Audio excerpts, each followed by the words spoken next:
Hello student. तो देखिए last class में हमने हाइपर कंजुगेशन के बारे में पढ़ा था। उसके डिफरेंट डिफरेंट केसेस जो भी थे वो हमने वन बाय वन कवर किए थे हाइपर कंजुगेशन के। ठीक है, उसके बाद में हमने आई थिंक एक एप्लीकेशन भी देखा था इलेक्ट्रॉनिक इफेक्ट का, बेयर्स एंगल। ठीक है, बेयर्स एंगल क्या होता है, मतलब बेयर्स एंगल ये बोल दो या फिर बेयर एंगल स्ट्रेन बोल दो कि किसी भी रिंग में कितना स्ट्रेन प्रेजेंट है। ठीक है, वो हमने लास्ट क्लास में देखा था। उसके अकॉर्डिंग हमने स्टेबिलिटी भी बताई थी। स्टेबिलिटी को फिर से देख लेते हैं। स्टेबिलिटी क्या थी देखो लास्ट क्लास में, सबसे ज्यादा स्टेबल कौन सी रिंग होती है?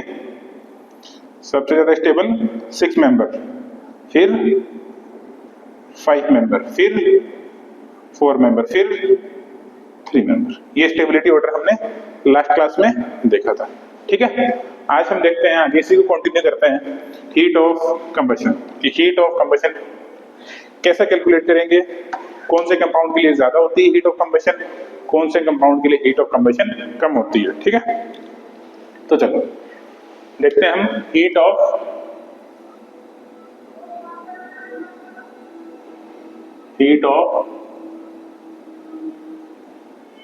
कंबशन। ठीक है, हम कैसे कैलकुलेट करेंगे हीट ऑफ कंबशन को। देखो शॉर्ट में लिखते हैं उसको, heat of combustion. Heat of combustion proportional to होता है number of carbon atom. Heat of combustion proportional to होगा किसके, नंबर ऑफ कार्बन एटम। जिस कंपाउंड में कार्बन एटम ज्यादा है उसमें हीट ऑफ कंबशन ज्यादा होगा, जिस कंपाउंड में कार्बन एटम कम है उसमें हीट ऑफ कंबशन कम होगा। ठीक है, if number of carbon same, अगर नंबर ऑफ कार्बन सेम आ जाता है तो मैं क्या करूंगा, तो मैं करूंगा heat of combustion proportional to 1 upon stability. 1 upon stability. ये फॉर्मूला किसके लिए एप्लीकेबल होगा? देखो पहला आंसर तो मेरा कार्बन एटम के बेसिस पे ही आ जाएगा। अगर कार्बन एटम सेम है मतलब ये किसके लिए वैलिड है, कार्बन सेम है लेकिन कंपाउंड अलग अलग है, तो मतलब क्या हुआ, ये फॉर आइसोमर्स के लिए ये चीज एप्लीकेबल होगी। ठीक है, जैसे एग्जांपल करते हैं इसका, तो बताइए आप हीट ऑफ कंबशन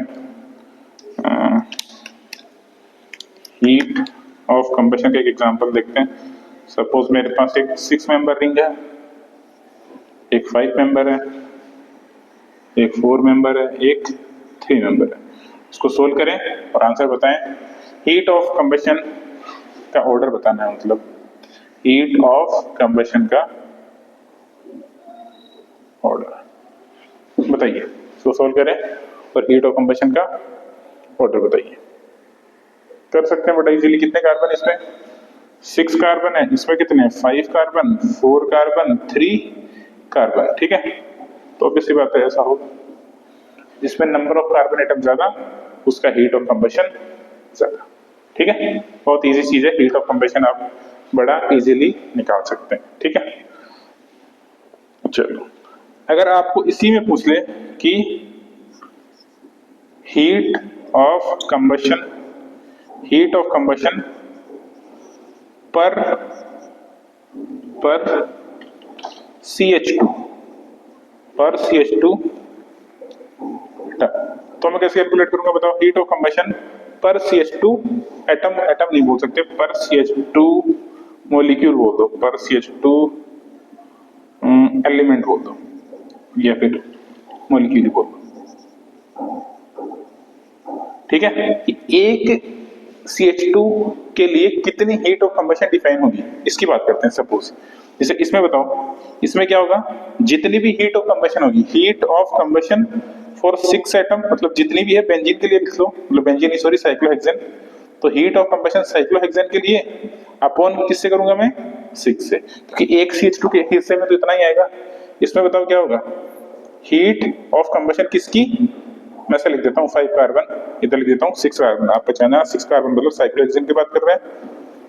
ठीक है, 6 कार्बन और 5 कार्बन मतलब साइक्लोपेंटेन की बात कर रहे हैं। तो इसमें क्या होगा, H5C/5 पर CH2, एक CH2 के हिस्से में इतना ही आ रहा है। इसमें बताओ 4C/4। इसमें बताओ H3C/3 पर CH2 मॉलिक्यूल, मतलब इसके लिए इतनी है, एक एक के लिए हम इस तरीके से निकाल सकते हैं हीट ऑफ कंबशन। ठीक है, चलो तो इसको नोट करें आप। इसके आगे हम देखते हैं ब्रेड्स रूल।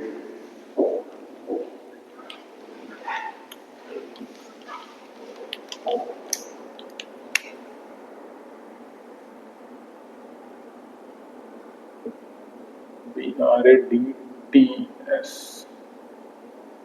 Bredt's rule. ये रूल क्या कहता है, ये सेकेंड एप्लीकेशन है इलेक्ट्रॉनिक इफेक्ट की। ठीक है, ब्रेड्स रूल क्या बोलता है कि कोई भी मेरा मतलब कि एक सिस्टम है, सपोज इस टाइप का सिस्टम है। ठीक है, इस टाइप का सिस्टम है, इसमें सपोज ये एटम है, यहाँ पे एक पॉजिटिव चार्ज है। ठीक है, यहाँ पे एक पॉजिटिव चार्ज है। मैं पूछना चाहूंगा इसका हाइब्रिडाइजेशन क्या है, बताओ। इस कार्बन का हाइब्रिडाइजेशन क्या होगा, ऐसे करके लिखता हूं, इसका क्या होगा sp2। ठीक है, इसका हाइब्रिडाइजेशन क्या होगा sp2। लेकिन मुझे पता है, क्या पता है कि जब भी मेरा sp3 से स्टार्ट करते हैं, सॉरी चलो 3 से करते हैं, sp3 हाइब्रिडाइजेशन होता है तो मेरा स्ट्रक्चर कौन सा होता है, टेट्राहेड्रल। अगर मेरा sp2 होता है, अगर sp2 होता है तो मेरा स्ट्रक्चर क्या होता है,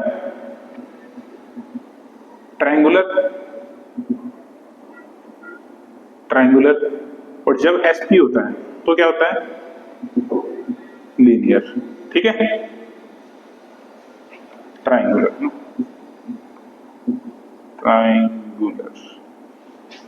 ठीक है, sp3 होगा तो क्या होगा, टेट्राहेड्रल। sp2 होगा तो क्या होना चाहिए, ट्रायंगुलर। हमारा इस पे फोकस होगा, मतलब ट्रायंगुलर मतलब एक प्लेन में होना चाहिए। ओके, sp होगा मतलब लीनियर। चलो यहाँ पे देखो, इस कार्बन का हाइब्रिडाइजेशन क्या है, sp2, और यहाँ पे sp2 का मतलब क्या होना चाहिए, ट्रायंगुलर। तो क्या यहाँ पे ट्रायंगुलर स्ट्रक्चर बन रही है, क्या नहीं बन रही। यहाँ पे देखो किस टाइप की स्ट्रक्चर बन रही है, देखो एक बॉन्ड ऐसे, एक बॉन्ड ऐसे, मतलब प्रिज्म जैसा बन रहा है। ठीक है, इस टाइप से बन रहा है, और बाद में ये नीचे आके कनेक्ट हो जा रहा है, ट्रायंगुलर जैसा बन रहा है। तो मतलब ये प्लेनर स्ट्रक्चर, ये मतलब एक ट्रायंगुलर स्ट्रक्चर तो नहीं है, ट्रायंगुलर तो प्लेन में होना चाहिए था, लेकिन ये प्लेन में नहीं है। तो यही रूल बताता है ब्रेड्स रूल, क्या कि अगर मेरी कोई इस टाइप की स्पीसीज है, यहाँ पे पॉजिटिव चार्ज अनस्टेबल होता है। ठीक है, यहाँ पे पॉजिटिव चार्ज लिख दो इसको, पॉजिटिव चार्ज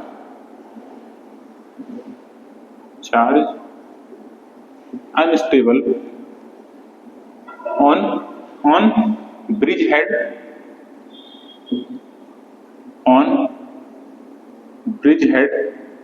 कार्बन। ये ब्रिज हेड पोजीशन लिख दो इसको, bridge head position. Bridge head position पे मेरा पॉजिटिव चार्ज अनस्टेबल रहेगा। ठीक है, चलो एक चीज और देखते हैं इसमें। ये जो रूल है किसके लिए एप्लीकेबल नहीं है, this rule is not valid for fused ring, fused या फिर fused, not valid for fused ring। ये ठीक है, fused ring मतलब किस टाइप का होना चाहिए, देखो नीचे लिखता हूं। मान लो मेरे पास ऐसी कोई एक रिंग है। ठीक है, अगर यहाँ पे पॉजिटिव चार्ज हुआ तो ये तो वैलिड होगा, क्योंकि ये देखो एक प्लेनर टाइप की स्ट्रक्चर है। ये एंगल मेरा 120 हो सकता है, कोई दिक्कत नहीं है। ट्रायंगुलर मतलब इस टाइप की कोई स्ट्रक्चर, यहाँ पे कितना होना चाहिए, 120। तो इसमें कोई दिक्कत नहीं है ट्रायंगुलर में, तो यहाँ पे ट्रायंगुलर बन सकती है।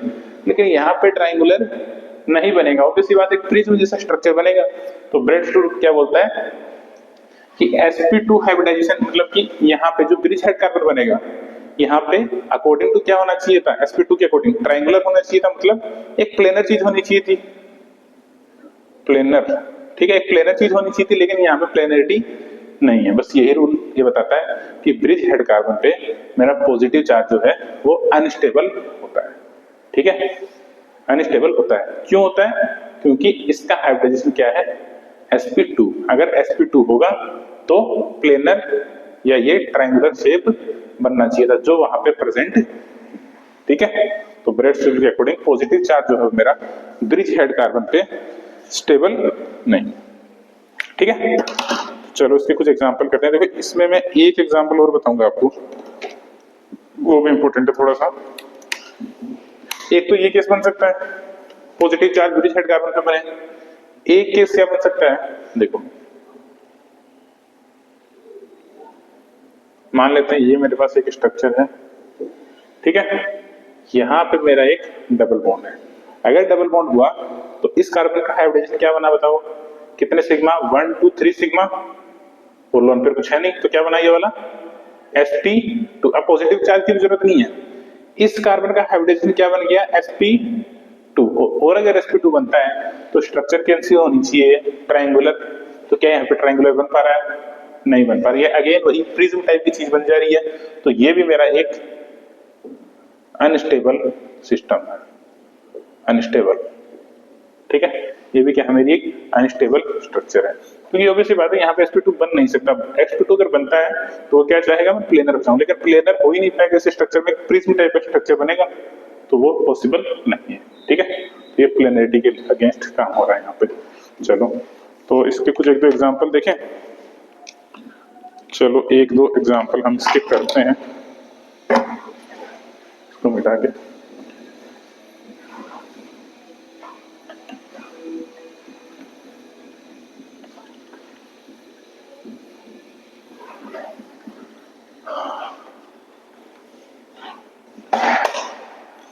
एक दो एग्जाम्पल देखो, एक मेरे पास ये स्ट्रक्चर है,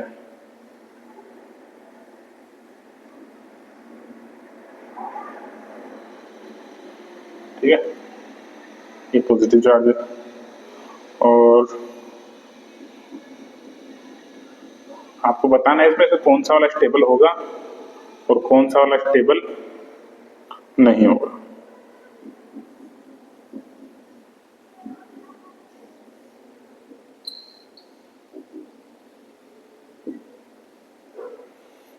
ठीक है,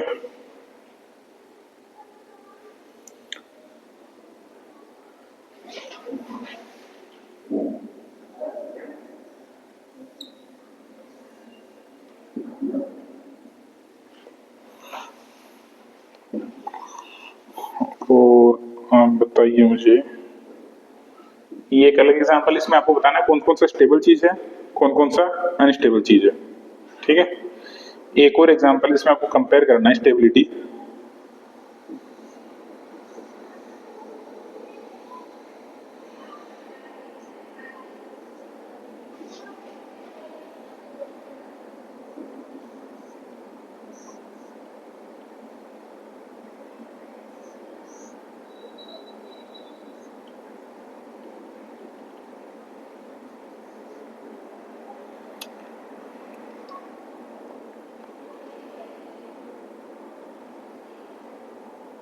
करिए इनको,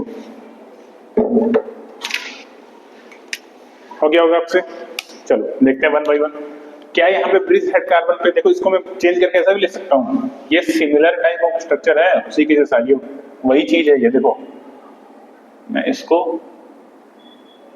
इस टाइप से भी लिख सकता हूँ, ये जो सपोज इसको मैं 1 नंबर कार्बन दे देता हूँ, तो 1 नंबर मेरा कहाँ पे प्रेजेंट होगा, ये वाला, यहाँ पे क्या है पॉजिटिव, तो ये एक अनस्टेबल चीज है। चलो ये तो ऑब्वियसली दिख रही है, कार्बन का हाइड्रोजन क्या है sp2 अनस्टेबल। क्या ये स्टेबल है क्या, बिल्कुल, ये प्लेनर है, यहाँ पे 120 पॉसिबल है, तो ये एक स्टेबल स्ट्रक्चर है अगेन, ठीक है। यहाँ पे इसका हाइब्रिडाइजेशन क्या होगा sp2, यहाँ पे इसका हाइब्रिडाइजेशन क्या होगा sp2, तो ये भी एक पॉसिबल स्ट्रक्चर है, क्योंकि यहाँ पे 120 बन सकता है बड़ा इजीली, कोई दिक्कत नहीं है, ठीक है, प्लेनर स्ट्रक्चर है। ओके, इसमें बताओ कौन सा स्टेबल होगा, स्टेबिलिटी का ऑर्डर बताना इसमें, स्टेबिलिटी का ऑर्डर बताइए। क्या इसमें रेजोनेंस प्रेजेंट है? बिल्कुल, ये यहां आएगा, ये यहां आएगा, इसमें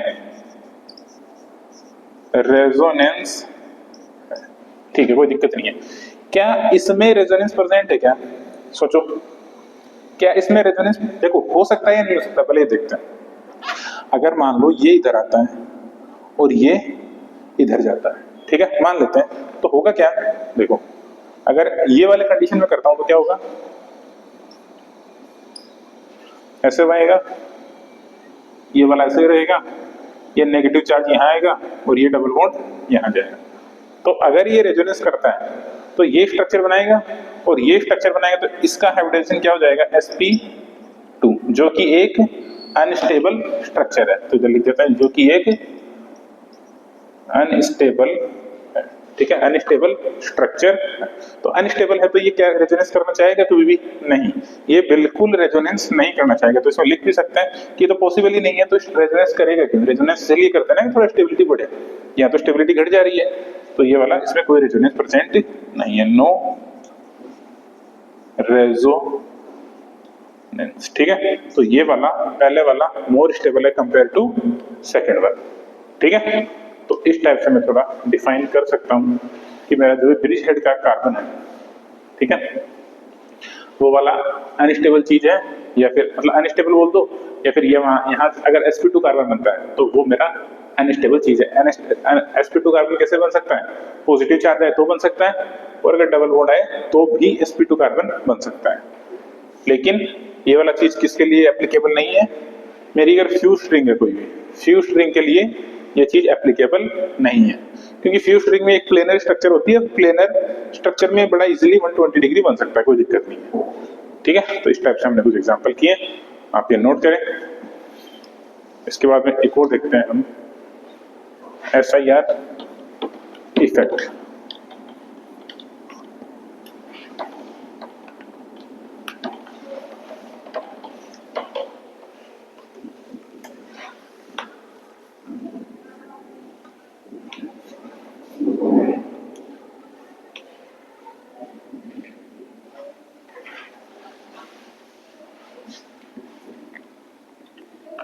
ठीक है, इसका हम देखते हैं SIR इफेक्ट। SIR इफेक्ट क्या होता है एक्चुअल में, स्टेरिक इनहिबिशन रेजोनेंस, ठीक।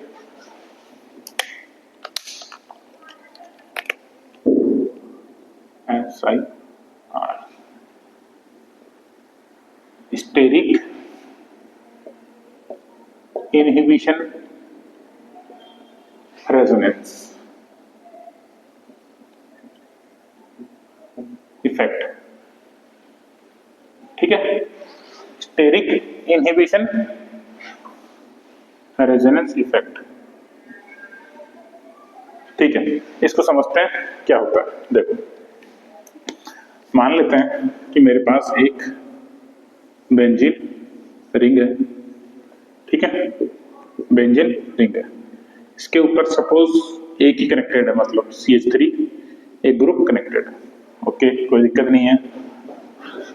या फिर इसको ऐसा मत करो, इधर एक CH3 कनेक्ट करो, इधर एक CH3 कनेक्ट करो, चलो, और यहाँ पे एक हाइड्रोजन ऐड कर दो। तो अभी तक यहाँ पे मेरे पास कोई प्रॉब्लम नहीं है, ये जिस प्लेन में थी, सपोज मान लो मैं ऐसे बता रहा हूँ, अगर ये बोर्ड के प्लेन में है, बोर्ड के प्लेन में ये बेंजीन रिंग, तो ये भी बोर्ड के प्लेन में होगा, कोई दिक्कत नहीं है। लेकिन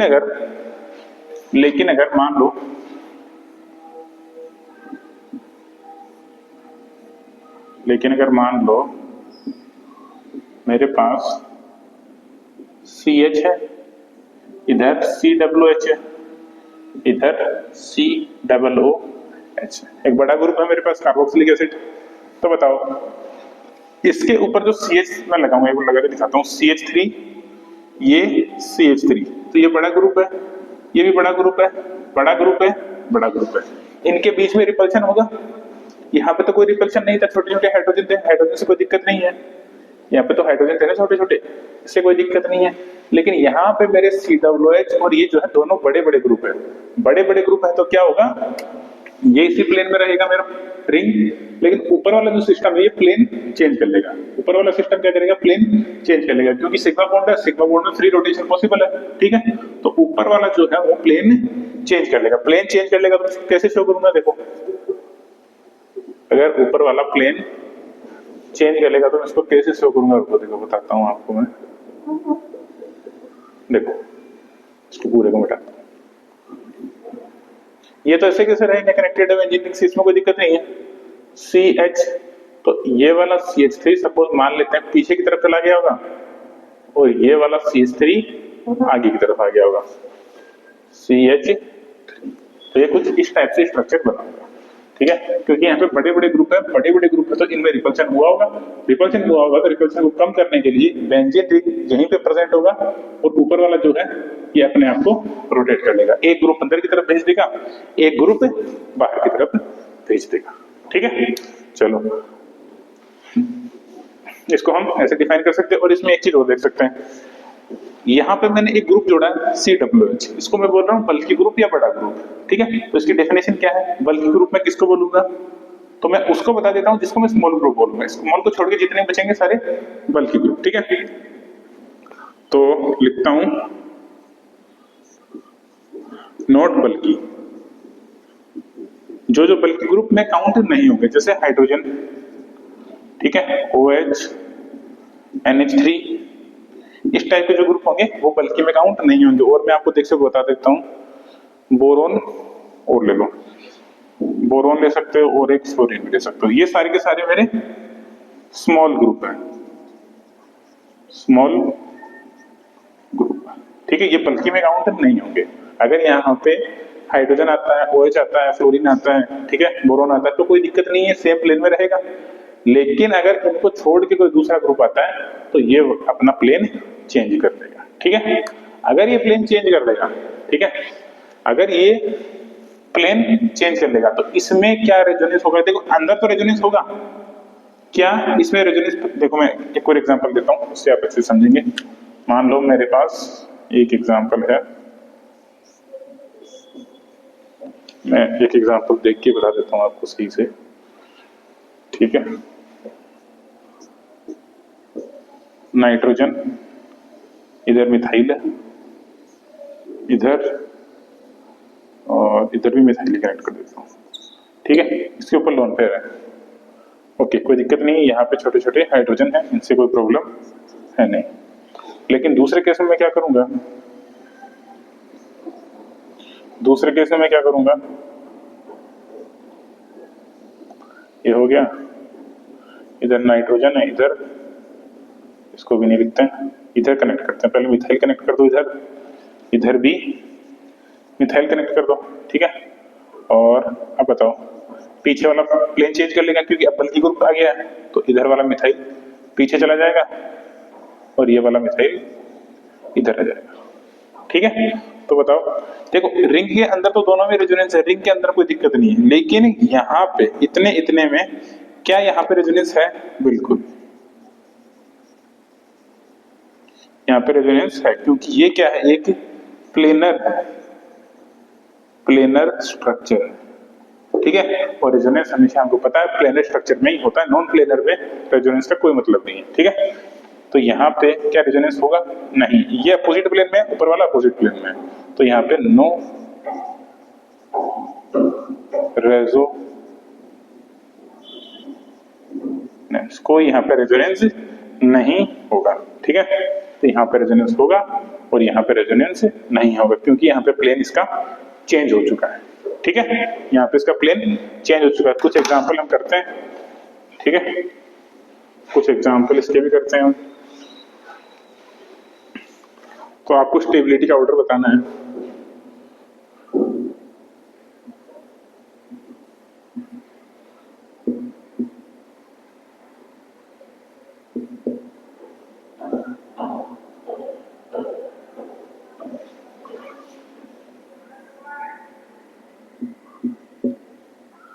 स्टेबिलिटी का ऑर्डर आप लोग बताएं। ठीक कर रहा हूं, ठीक है।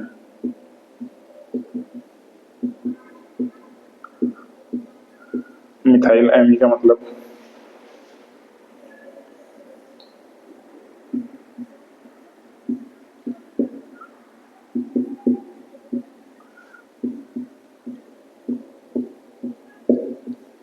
ठीक है, फर्स्ट एग्जांपल ये, सेकंड एग्जांपल एक और लिखते हैं।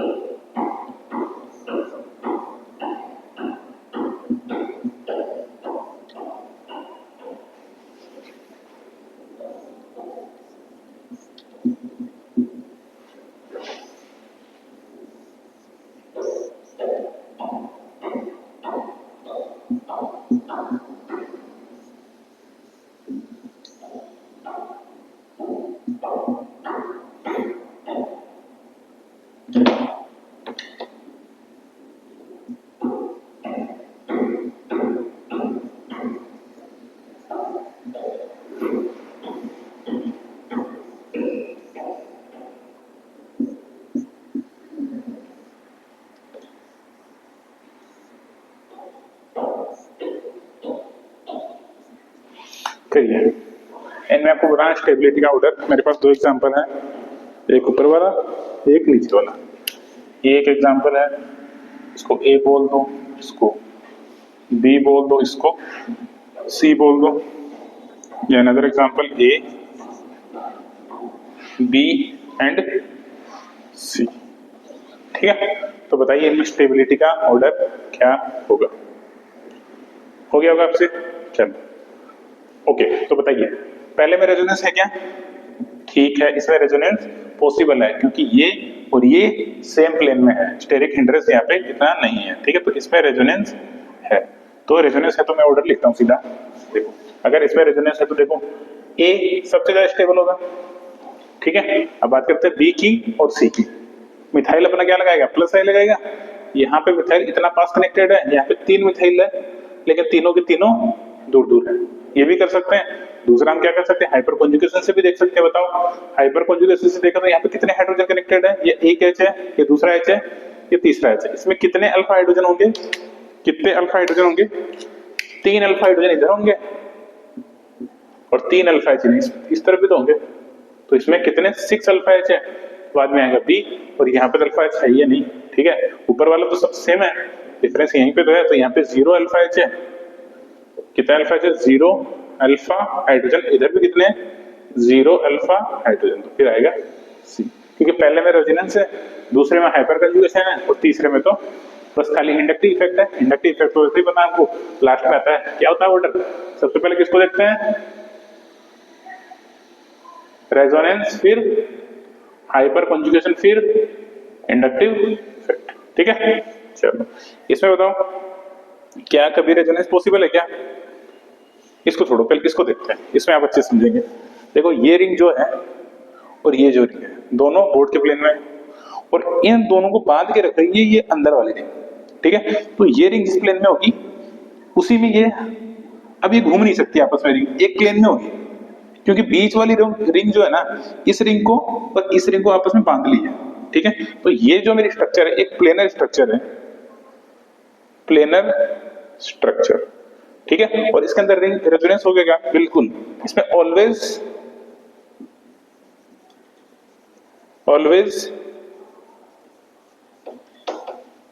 रेजोनेंस। ठीक है, इसमें हमेशा रेजोनेंस होगा। क्यों? ये हमेशा एक प्लेनर स्ट्रक्चर रहेगी।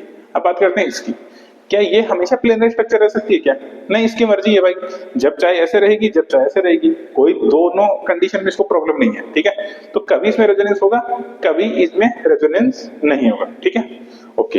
क्या इसमें रेजोनेंस प्रेजेंट है क्या? नहीं, ये इस प्लेन में है और दूसरी वाली अपोजिट प्लेन में, तो इसमें किसी टाइप का कोई रेजोनेंस प्रेजेंट नहीं है। नो रेजोनेंस, इसमें कोई रेजोनेंस नहीं, और इसमें सम टाइम कभी कभी रेजोनेंस हो सकता है, कभी रेजोनेंस नहीं हो सकता। ठीक है, तो सम टाइम रेजोनेंस, कभी रेजोनेंस हो भी सकता है, कभी रेजोनेंस नहीं भी हो सकता है। तो बताओ स्टेबिलिटी का ऑर्डर क्या होगा? जिसमें ऑलवेज रेजोनेंस है वो सबसे आगे आएगा, सी वाला स्टेबिलिटी का ऑर्डर। फिर क्या आना चाहिए? ए आना चाहिए क्या? बिल्कुल, फिर क्या आना चाहिए? बी आना चाहिए। तो इस टाइप से मैं डिफाइन कर सकता हूं स्टेरिक इनहिबिशन रेजोनेंस बोल दो, या स्टेरिक हिंड्रेंस, इस चीज को आप बोल दें। ठीक है, कर सकते हैं।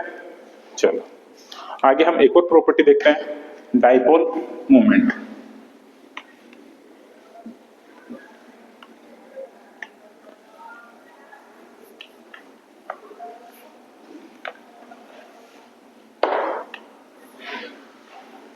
Dipole movement.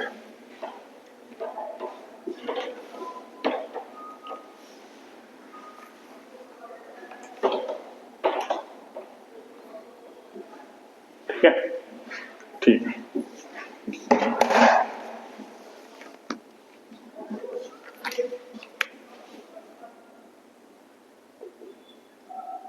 डाइपोल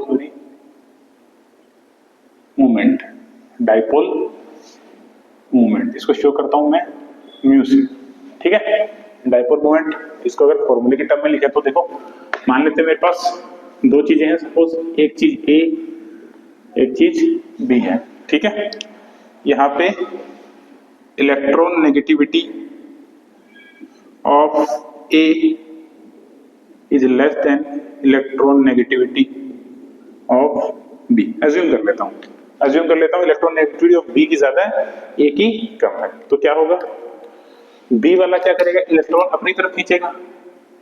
ठीक है, मतलब इस पे पार्शियली नेगेटिव चार्ज आएगा, इस पे पार्शियली पॉजिटिव चार्ज आएगा। ठीक है, पार्शियल पॉजिटिव चार्ज आएगा, तो ये एक इस तरह से डायरेक्शन बनेगी मेरी पॉजिटिव से नेगेटिव की तरफ इलेक्ट्रॉन के फ्लो की।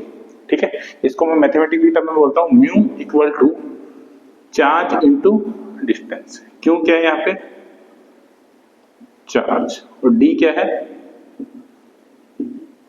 डिस्टेंस, दोनों के बीच की सपोज मान लेता हूं ये वाली जो डिस्टेंस इसको बोलता हूं मैं डी।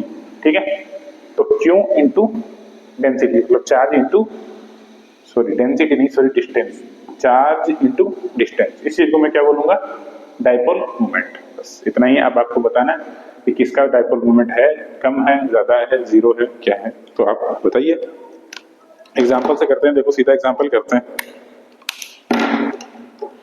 आपको बताना है डाइपोल मूवमेंट।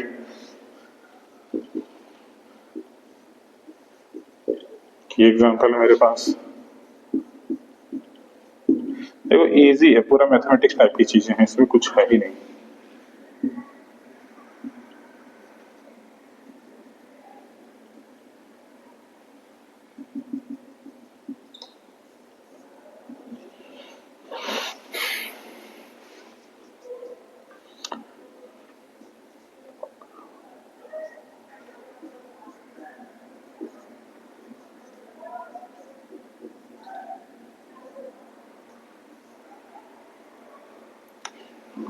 ठीक है, आप ये करें और इसमें मैं ये कुछ करें, इसके बाद मैं पूरा एग्जांपल आपको देता हूँ, आप सोल्व करते जाएं इसको।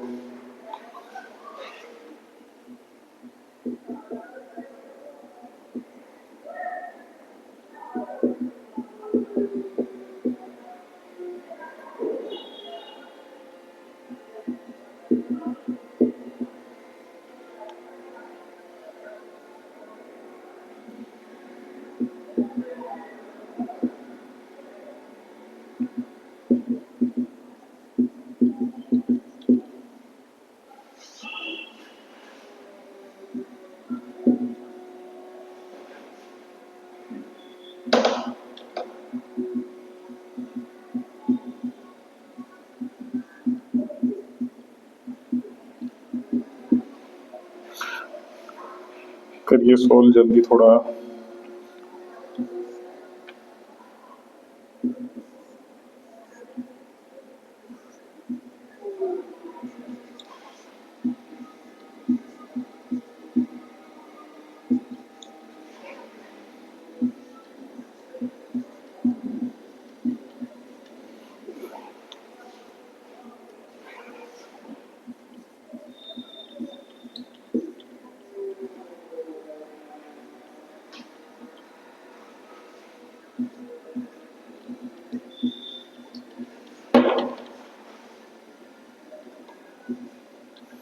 इसमें प्लस एम और माइनस एम के ऑर्डर यूज होंगे, वो आपको पता होने चाहिए।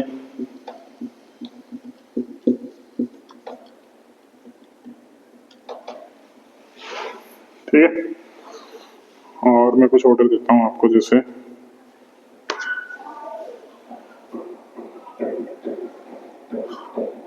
आगे लिखिए, सपोज मेरे पास एक एग्जांपल ये है, ऑक्सीजन हाइड्रोजन। ठीक है, इधर ऑक्सीजन है, ड्यूटेरियम है। एक ही एग्जांपल है मेरे पास, एक और ले लो। सपोज ये है H H H और इधर है नाइट्रोजन के साथ ले सकते हैं ड्यूटेरियम, ड्यूटेरियम और ड्यूटेरियम। ये कुछ एग्जांपल है मेरे पास डाइपोल मूवमेंट के, तो आप इनको सोल्व करें। हो गया होगा सोल्व? तो चलो देखो करना स्टार्ट करते हैं जल्दी।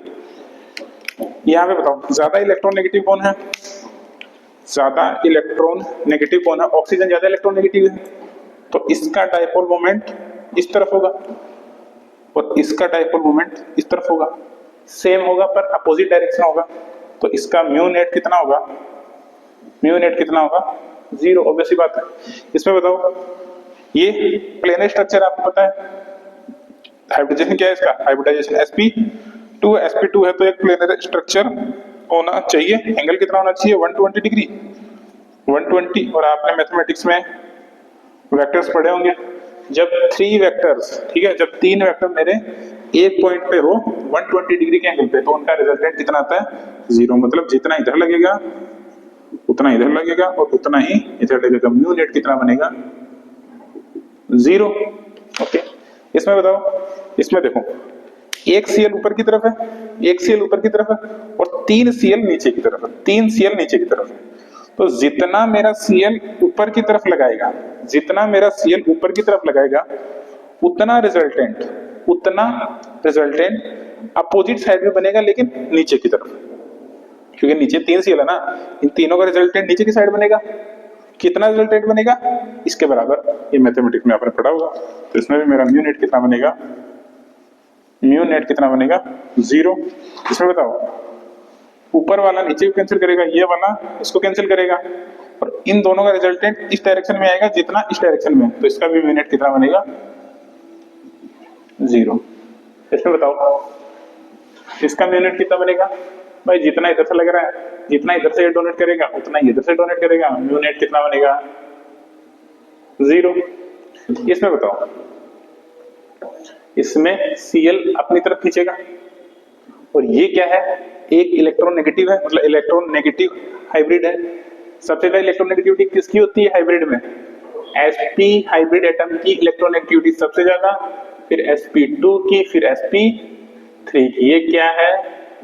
इलेक्ट्रॉन नेगेटिविटी ऑफ एटम बोल लो, ऑफ इलेक्ट्रॉन नेगेटिविटी ऑर्डर बोल दो उसको, electron negativity order of atom.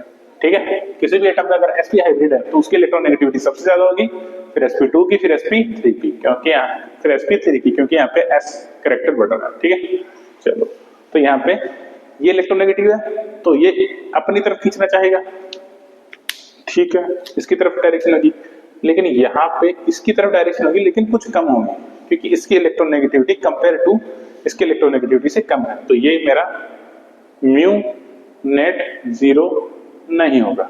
Same condition यहाँ, ये जितनी ताकत से खींचेगा उतनी ताकत से ये नहीं खींच पाएगा, तो इसमें भी म्यू नेट कितना बनेगा? नॉट इक्वल टू 0 बनेगा। ऑब्वियस सी बात है, यहाँ पे दिख रहा है। इसमें बताओ ऑर्डर बताना है, किसका डाइपोल मोमेंट ज्यादा होगा? ऑब्वियस सी बात है, फ्लोरीन की इलेक्ट्रॉन नेगेटिविटी ज्यादा है तो इसका ज्यादा होना चाहिए। भाई फ्लोरीन ज्यादा खींचेगा, ज्यादा इलेक्ट्रॉन नेगेटिविटी, तो इसमें आपको क्या लग रहा है कि ये ऑर्डर होना चाहिए क्योंकि फ्लोरीन ज्यादा इलेक्ट्रॉन नेगेटिव है। लेकिन यहाँ पे कुछ एक्सेप्शन है। एक्सेप्शन क्या है वो आप सुने ध्यान से। देखो ये फ्लोरीन क्या करेगा? इधर इलेक्ट्रॉन खींचेगा, चलो ठीक है। ये क्लोरीन क्या करेगा? इधर इलेक्ट्रॉन खींचेगा। लेकिन एक्सेप्शनली ये देखा गया है कि मेरा CH3Cl का डाइपोल मोमेंट ज्यादा होता है कंपेयर टू CH3F, फिर सिमिलर ऑर्डर CH3Br और फिर आएगा क्या मेरा CH3I। ऐसा क्यों होता है? देखो मेरा फॉर्मूला क्या है डाइपोल मोमेंट का? Mu equal to charge into density, mu equal to charge into distance, sorry charge into distance. तो बताओ यहाँ पे डिस्टेंस थोड़ी है, यहाँ पे डिस्टेंस ज्यादा हो गई है, यहाँ पे डिस्टेंस ज्यादा होगी, तो यहाँ पे डिस्टेंस का जो फैक्टर है, क्योंकि देखो जब जब मेरा डी बढ़ेगा डायपोल मोमेंट बढ़ेगा, तो यहाँ पे मेरा जो डिस्टेंस का फैक्टर है वो ज्यादा उस पर भारी पड़ता है चार्ज के ऊपर, ठीक है। इनका मल्टीप्लाई करोगे तो इसका जो प्रोडक्ट है वो ज्यादा आ जाता है कंपेयर टू इसके, तो इसलिए इसकी डायपोल मोमेंट सबसे ज्यादा होती है, ठीक है। इसमें बताओ म्यू नेट, इसमें कितना होगा, म्यू नेट 0 होगा, दिख रहा है। इसमें बताओ, तो इसमें तो सबसे कम होगा, तो इसमें तो इसका ऑर्डर मैंने आपको बता दिया। इसमें बताओ, इसका तो सबसे कम होगा, इसका सबसे ज्यादा होगा, क्योंकि देखो ये इधर खींचेगा, ये इधर खींचेगा, रिजल्टेंट इधर आएगा, तो इसका सबसे ज्यादा। फिर ऐसे इसमें बताओ, इसका तो 0 ही होगा, तो इसका इससे कम होगा, इसका इस डायरेक्शन में होगा, क्योंकि देखो इसका इस डायरेक्शन में होगा, नीचे वाले का नीचे के डायरेक्शन में, एक दूसरे को कैंसिल आउट। फिर इसका ये ऊपर की तरफ भेजेगा, ये भी ऊपर की तरफ भेजेगा, प्लस आई से, ठीक है। और इसमें ये ऊपर की तरफ ये वाला और ज्यादा भेजेगा, तो इसका रिजल्टेंट और ज्यादा आएगा, प्लस आई ऑर्डर देखें, आंसर आ जाएगा आपके पास। इसमें बताओ हाइड्रोजन ज्यादा इलेक्ट्रॉन डोनेट कर सकता है, ये ड्यूटेरियम मैंने आपको लिखा रखा है, सबसे ज्यादा इलेक्ट्रॉन डोनेट करता है ट्राइटियम, फिर ड्यूटेरियम, फिर मतलब इससे इलेक्ट्रॉन खींचना आसान होता है, फिर इससे नहीं, सॉरी मैंने उल्टा लिख दिया क्या, हाँ सही है, ट्राइटियम से इलेक्ट्रॉन खींचना आसान होता है कंपेयर टू दिस और कंपेयर टू दिस, ये ऑर्डर है, आप याद रखें। तो यहाँ पे बताओ किससे इलेक्ट्रॉन खींचना आसान रहेगा, इससे, तो इसका रिजल्टेंट ज्यादा आएगा, रिजल्टेंट ज्यादा है तो इसका म्यू ज्यादा होगा। सेम केस इसमें भी है, इसका भी म्यू ज्यादा आएगा, ठीक है।